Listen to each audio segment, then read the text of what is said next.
Iran से बातचीत के बीच दबाव बनाने के लिए अमेरिका ने दूसरा एयरक्राफ्ट कैरियर भेजने के संकेत दे दिए। कुछ दिन पहले दोनों देशों के बीच ओमान में पहले दौर की बातचीत हुई थी, लेकिन वो बातचीत किसी नतीजे पर नहीं पहुंची।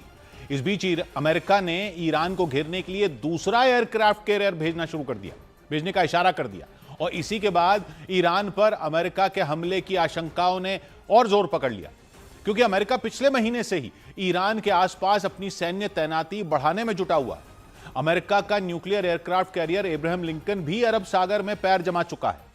उसे ईरान की चौखट पर ओमान की खाड़ी में तैनात किया जा चुका है। लेकिन इतना ही नहीं, ट्रंप ने संकेत दिए कि उनका दूसरा एयरक्राफ्ट कैरियर भी जल्द ही ईरान की मुश्किलें बढ़ा सकता है, क्योंकि ट्रंप ने साफ किया कि अगर ईरान परमाणु समझौते के लिए राजी नहीं हुआ तो उसे बर्बाद करने के लिए अमेरिका का दूसरा एयरक्राफ्ट कैरियर भी मोर्चा संभाल लेगा। इससे पहले ट्रंप ने चेतावनी दी थी कि ईरान को परमाणु बम हासिल करने का सपना छोड़ना होगा। यही नहीं, उन्होंने धमकी दी थी कि ईरान नहीं माना तो उसे बेहद खतरनाक अंजाम भुगतने होंगे।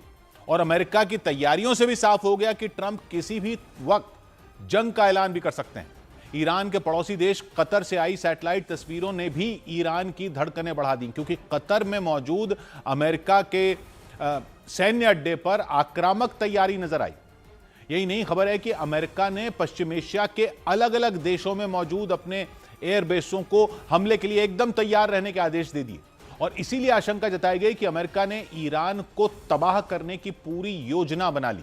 पश्चिम एशिया के देश जॉर्डन, कतर और सऊदी अरब में मौजूद अमेरिका के सैन्य अड्डों की सैटेलाइट के जरिए तस्वीरें ली गई। दावा किया गया कि पहले के मुकाबले बीते कुछ दिनों में अमेरिका ने वहां अपने लड़ाकू विमानों और मिसाइलों की संख्या बढ़ा दी।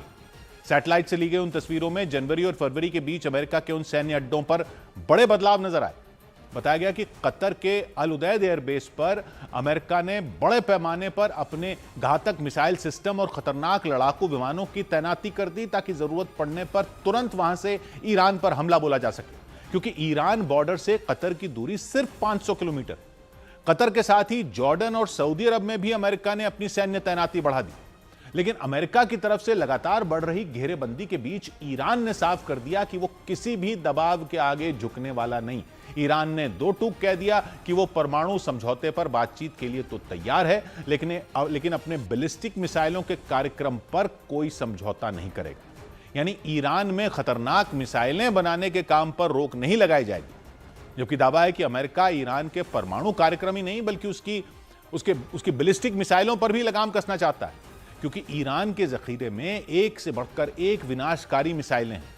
ईरान का दावा है कि उसकी मिसाइलें पश्चिम एशिया के किसी भी कोने में मौजूद अमेरिकी सैन्य अड्डों को चुटकियों में तबाह कर सकती है। वो अमेरिका के सहयोगी इजरायल को भी बर्बाद करने की धमकियां देता रहा है। इसीलिए अमेरिका और इजरायल ईरान की बैलिस्टिक मिसाइलों को भी अपने लिए खतरे के तौर पर देखते हैं।